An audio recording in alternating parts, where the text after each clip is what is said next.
I'm hopeful because of a young woman named Jamila Abbas.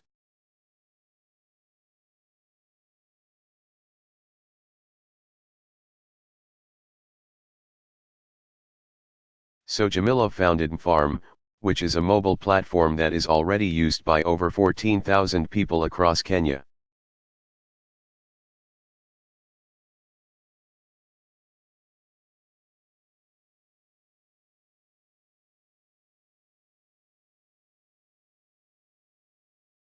Farm makes it easy for farmers to get information that lets them match their crops with what the market demands.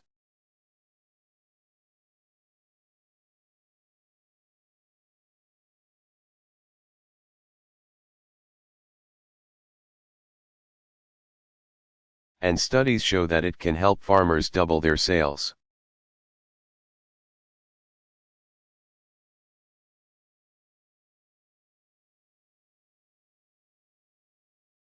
So here's what Jamila said: I love Kenya because you feel you are home anywhere you go.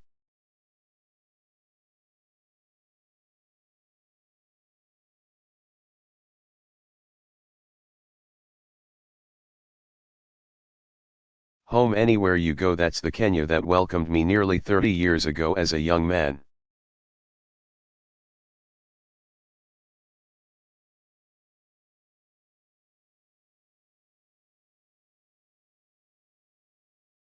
You helped make me feel at home.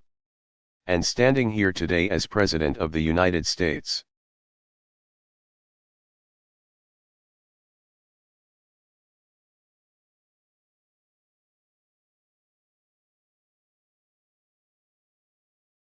When I think about those young people and all the young people in attendance here, you still make me feel at home.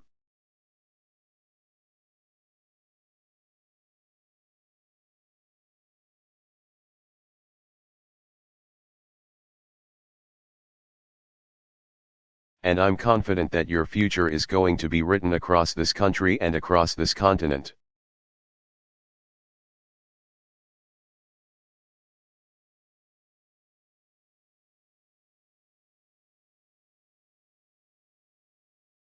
By young people like you, young men and women who don't have to struggle under a colonial power.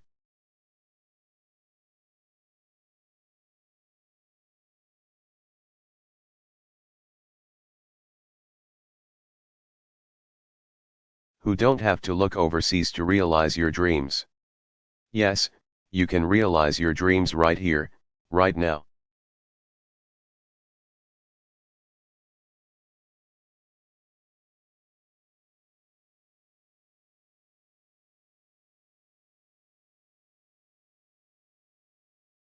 We have not inherited this land from our forebears, we have borrowed it from our children.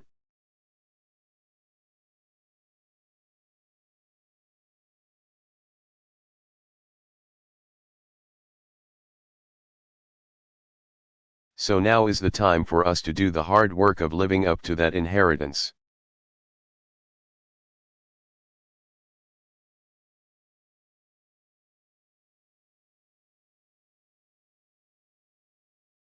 Of building a Kenya where the inherent dignity of every person is respected and protected, and there's no limit to what a child can achieve.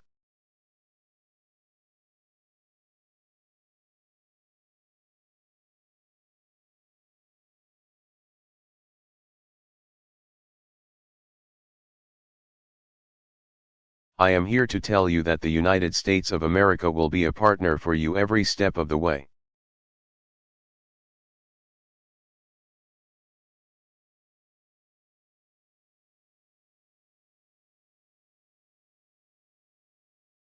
God bless you.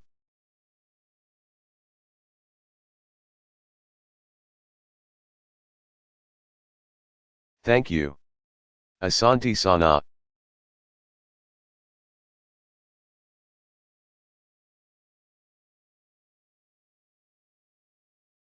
One Robert F.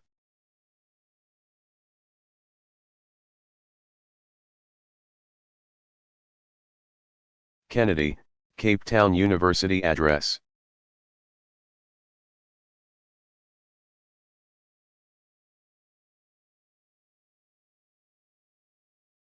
Barack Obama.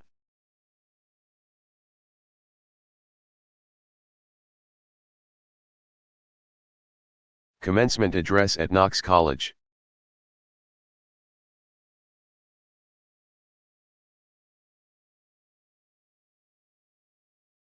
Delivered June 4, 2005.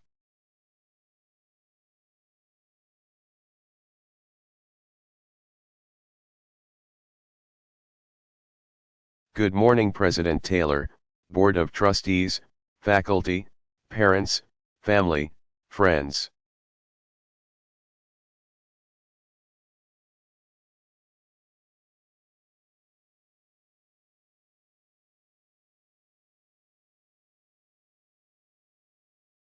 The community of Galesburg, the class of 1955, which I understand was out partying last night.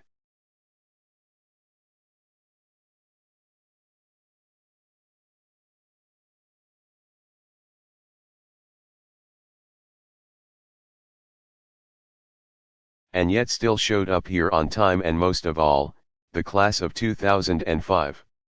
Congratulations on your graduation.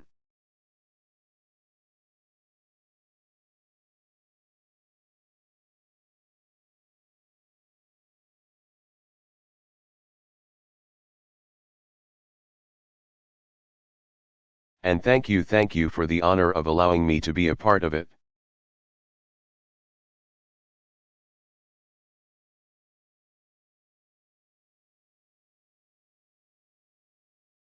Thank you also, Mr.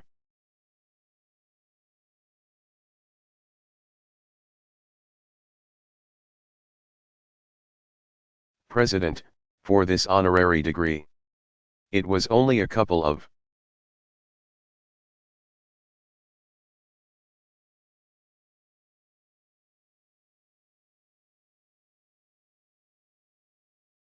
years ago that I stopped paying my student loans in law school.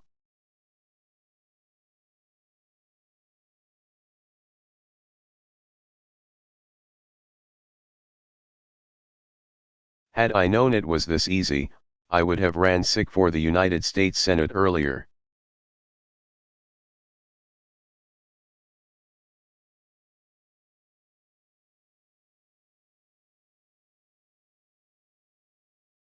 You know, it has been about 6 months now since you sent me to Washington as your United States Senator.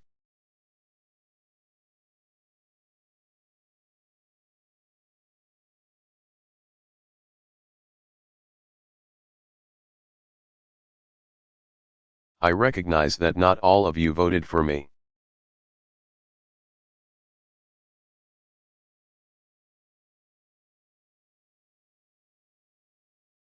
So for those of you muttering under your breath I didn't send you anywhere, that's okay too.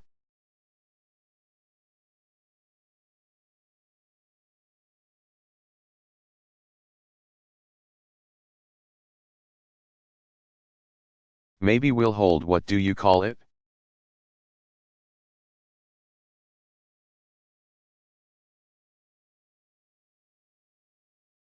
A little pump handle after the ceremony. Change your mind for the next time.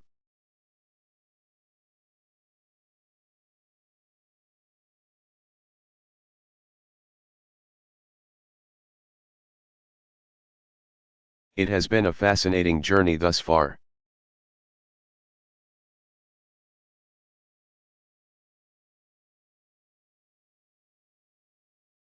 Each time I walk onto the Senate floor, I'm reminded of the history.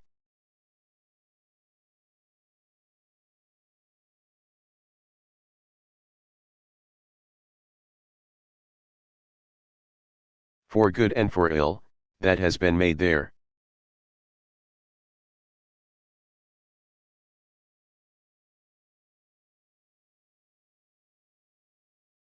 But there have been a few surreal moments.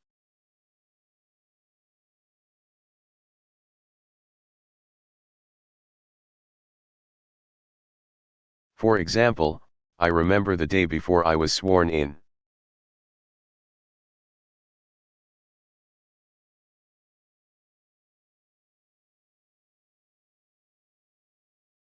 Myself and my staff, we decided to hold a press conference in our office.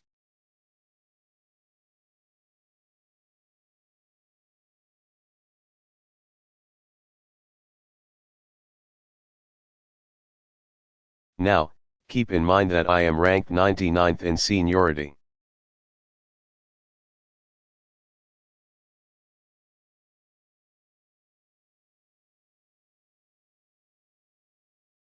I was proud that I wasn't ranked dead last until I found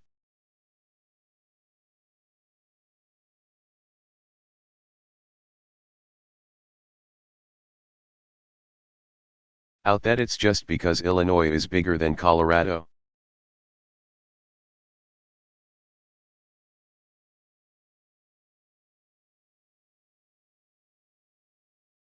So I'm 99th in seniority, and all the reporters are crammed into the tiny transition office that I have.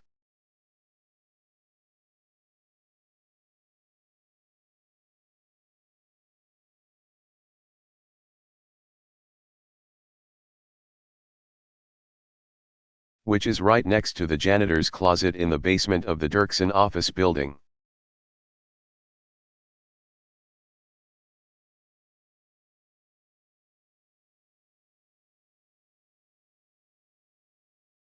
It's my first day in the building, I have not taken a single vote, I have not introduced one bill.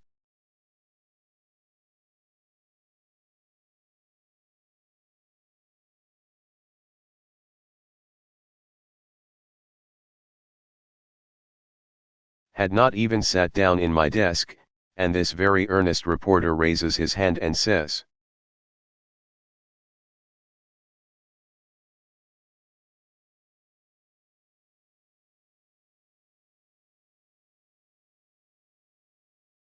"Senator Obama, what is your place in history?"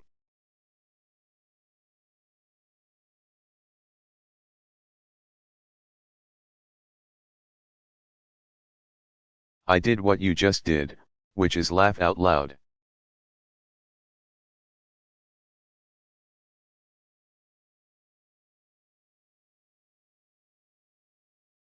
I said, "Place in history." I thought he was kidding. At that point,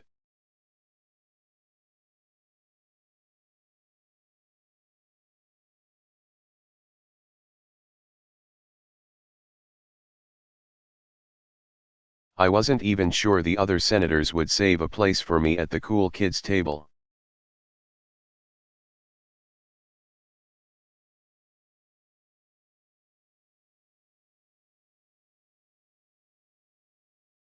But as I was thinking about the words to share with this class, about what's next,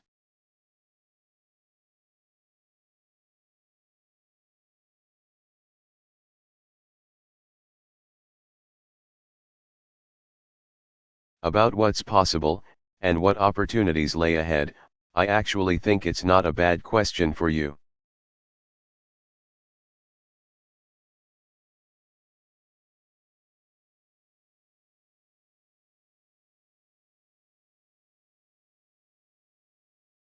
The class of 2005, to ask yourselves, what will be your place in history?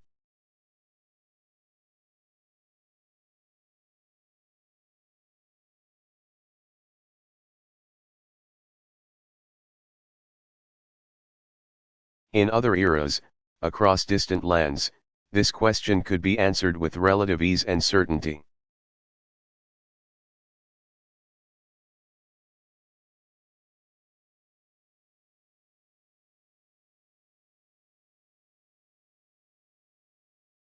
As a servant in Rome, you knew you'd spend your life forced to build somebody else's empire.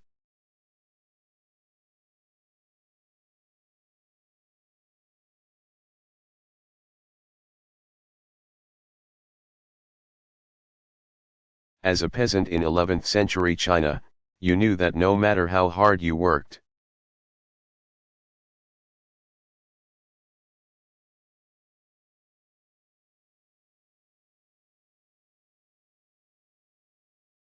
the local warlord might come and take everything you had, and you also knew that famine might come knocking at the door.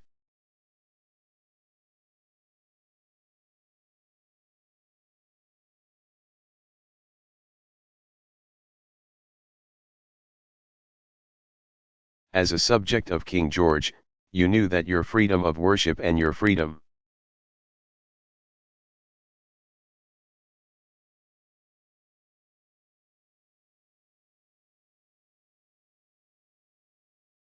to speak and to build your own life would be ultimately limited by the throne.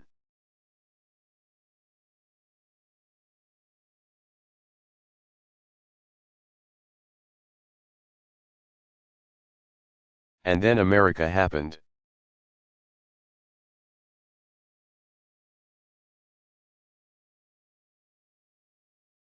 A place where destiny was not a destination.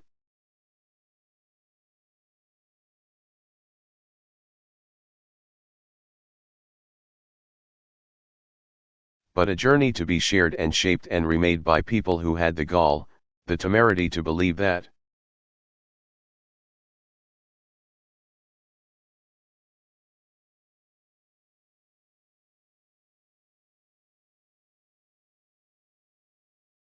against all odds, they could form a more perfect union on this new frontier.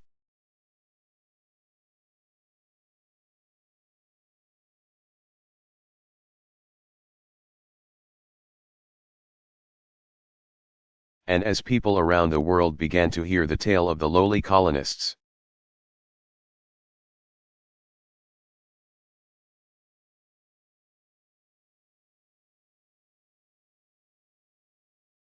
who overthrew an empire for the sake of an idea, they started to come.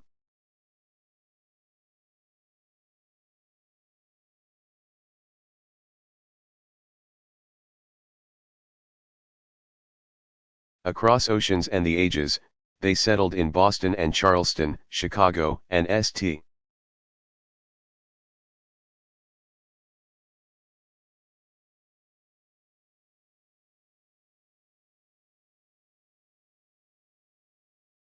Louis, Kalamazoo, and Galesburg, to try and build their own American dream.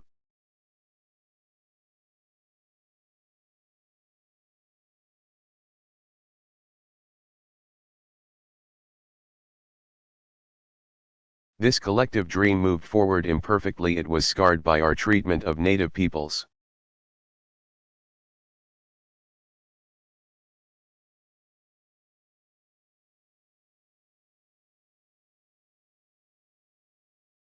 Betrayed by slavery, clouded by the subjugation of women, shaken by war and depression.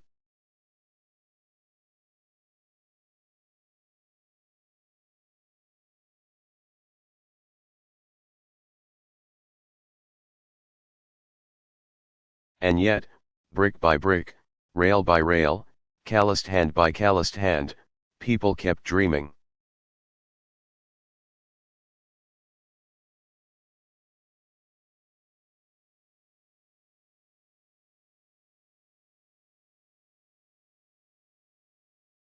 And building, and working, and marching, and petitioning their government.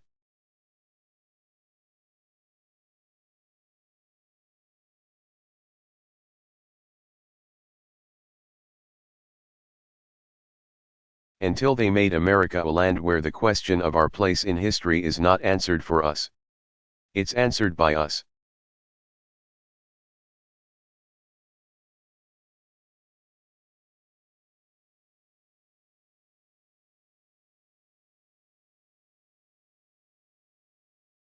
Have we failed at times?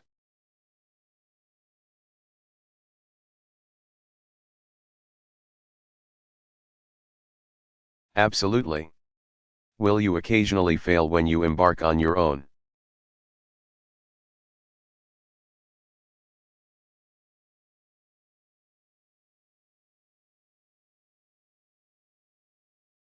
American journey? You surely will. But the test is not perfection.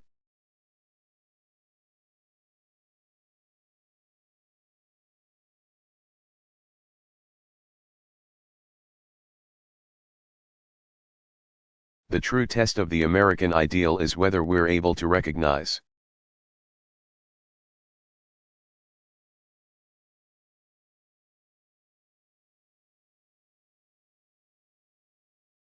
our failings, and then rise together to meet the challenges of our time.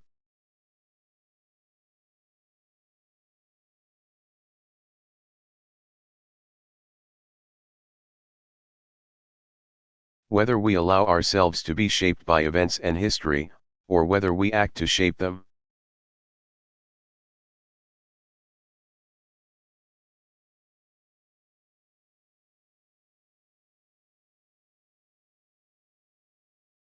Whether chance of birth or circumstance decides life's big winners and losers, or whether we build a community where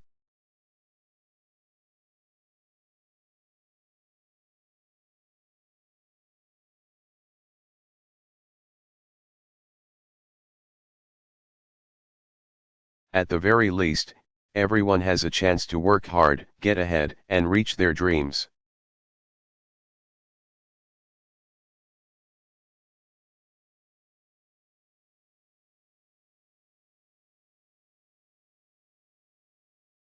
We have faced this choice before.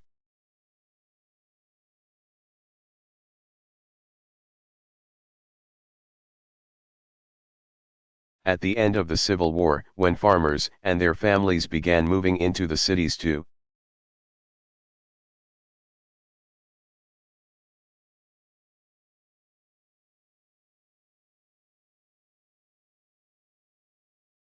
work in the big factories that were sprouting up all across America, we had to decide.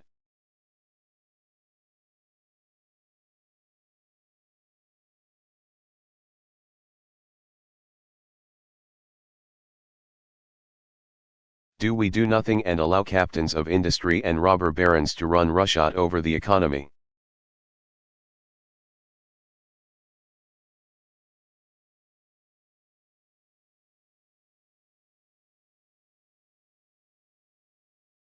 And workers by competing to see who can pay the lowest wages at the worst working conditions?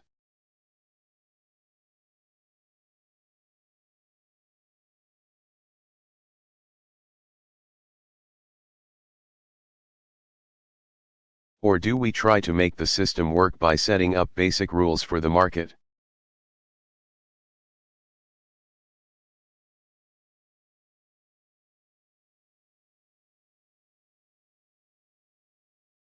Instituting the first public schools, busting up monopolies, letting workers organize into unions?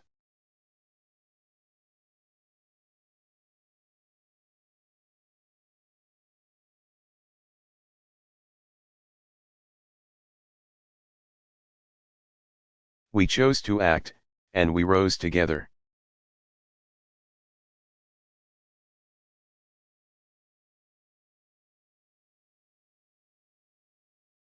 When the irrational exuberance of the roaring '20s came crashing down with the stock market,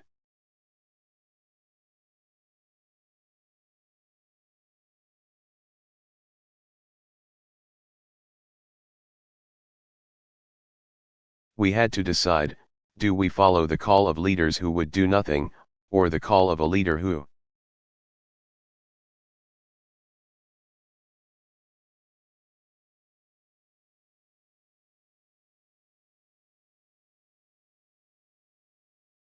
perhaps because of his physical paralysis, refused to accept political paralysis?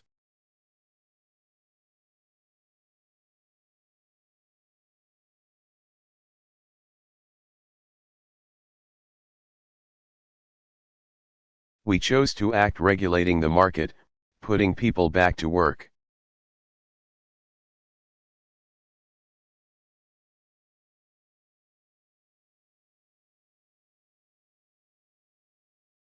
Expanding bargaining rights to include health care and a secure retirement, and together we rose.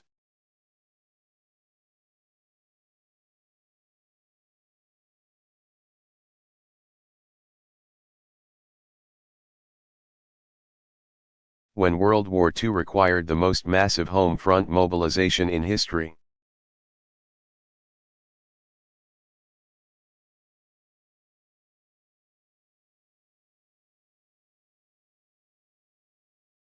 and we needed every single American to lend a hand, we had to decide.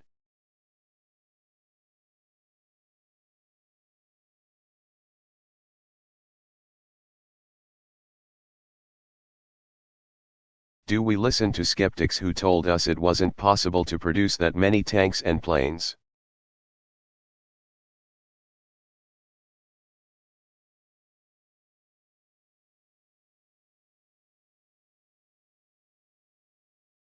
Or, did we build Roosevelt's arsenal for democracy and grow our economy even further?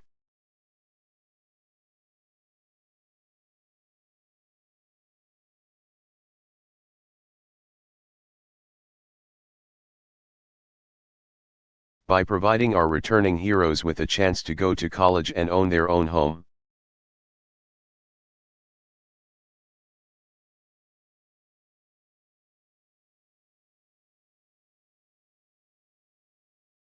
Again, we chose to act, and again, we rose together.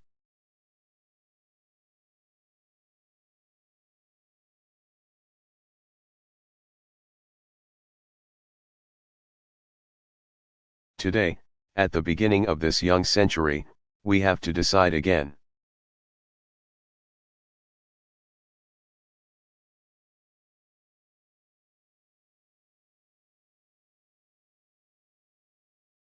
But this time, it is your turn to choose.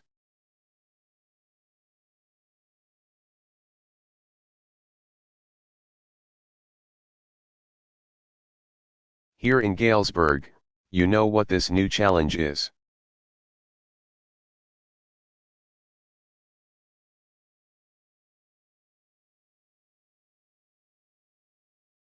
You've seen it. All of you, your first year in college saw what happened at 9/11. It's already been noted.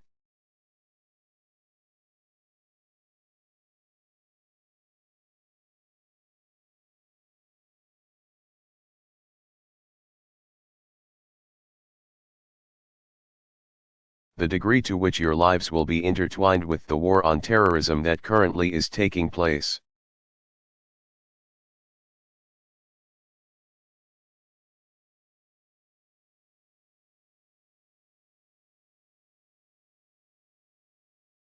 But what you've also seen, perhaps not as spectacularly.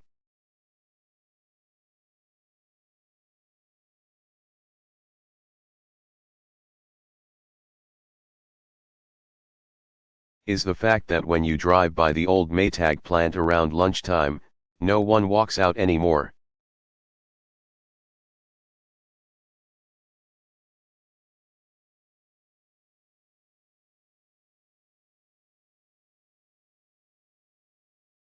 I saw it during the campaign when I met union guys who worked at the plant for 20, 30 years and now wonder what.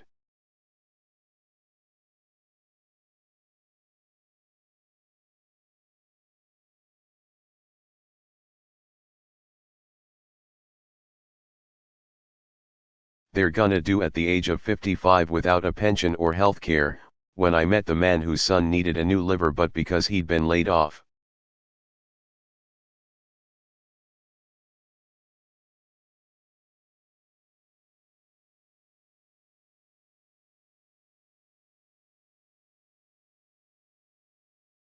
Didn't know if he could afford to provide his child the care that he needed.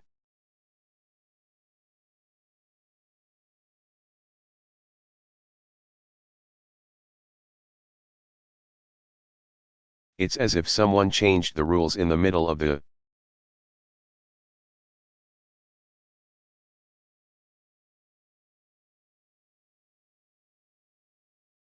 game, and no wonder no one bothered to tell these folks.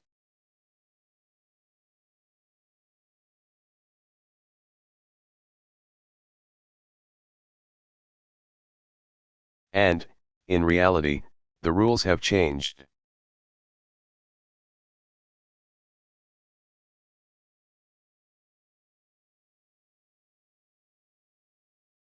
It started with technology and automation that rendered entire occupations obsolete.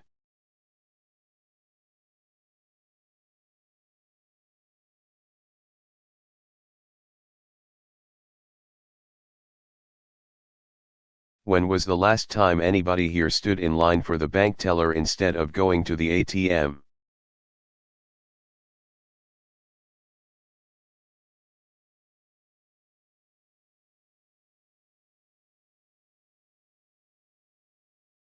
Or talk to a switchboard operator.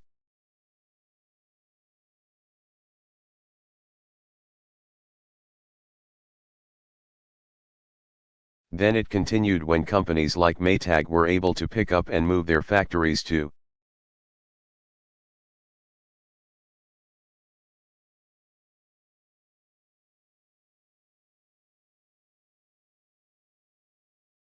some underdeveloped country where workers were a lot cheaper than they are in the United States.